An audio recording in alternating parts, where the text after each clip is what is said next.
Welcome to Pat Stats.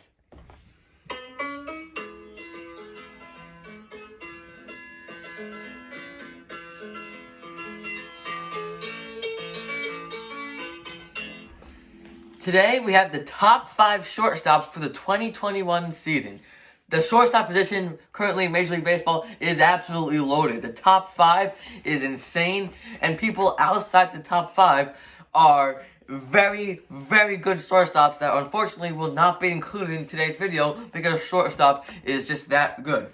So let's get started. Coming in at number 5, we have Corey Seager of the Los Angeles Dodgers.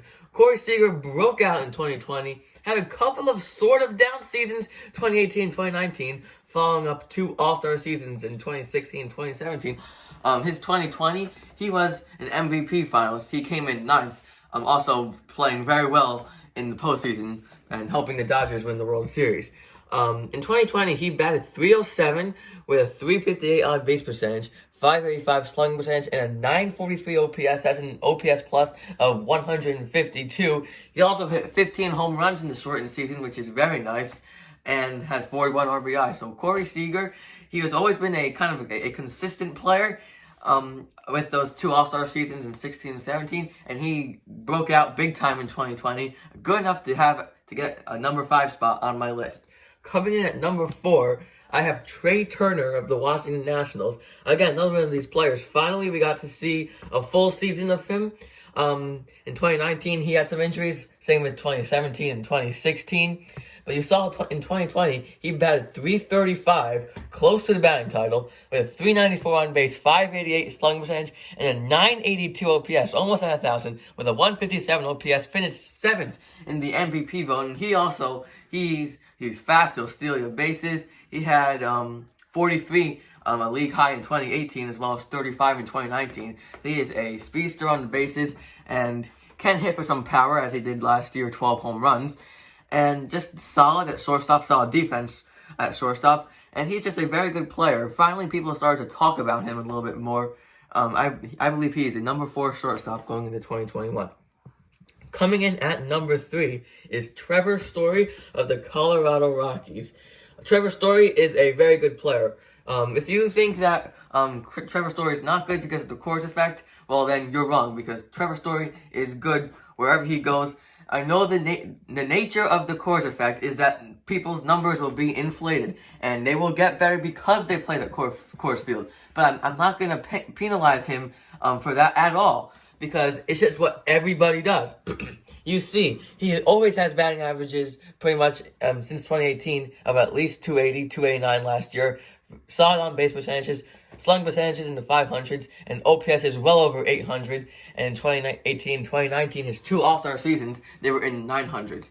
He finished 11th in the MVP voting last year. He can also steal some bases. 2019, and was at 2015 last year. So he is pretty good on the base paths.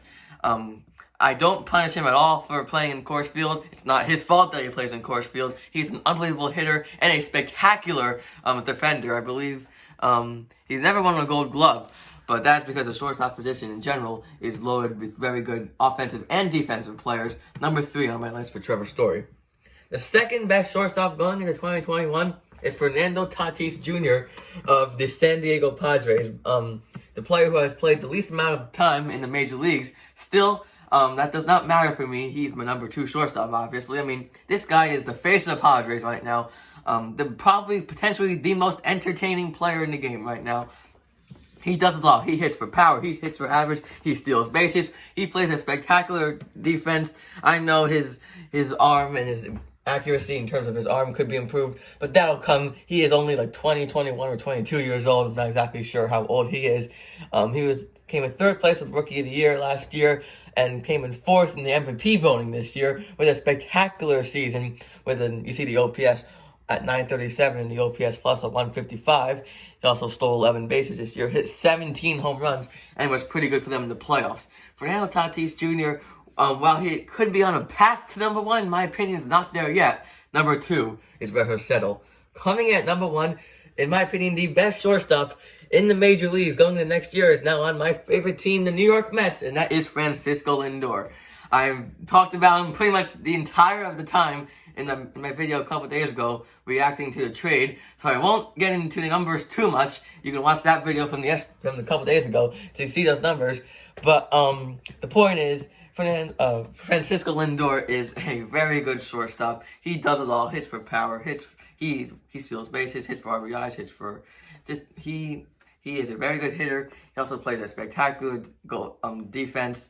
Won a couple Gold Gloves.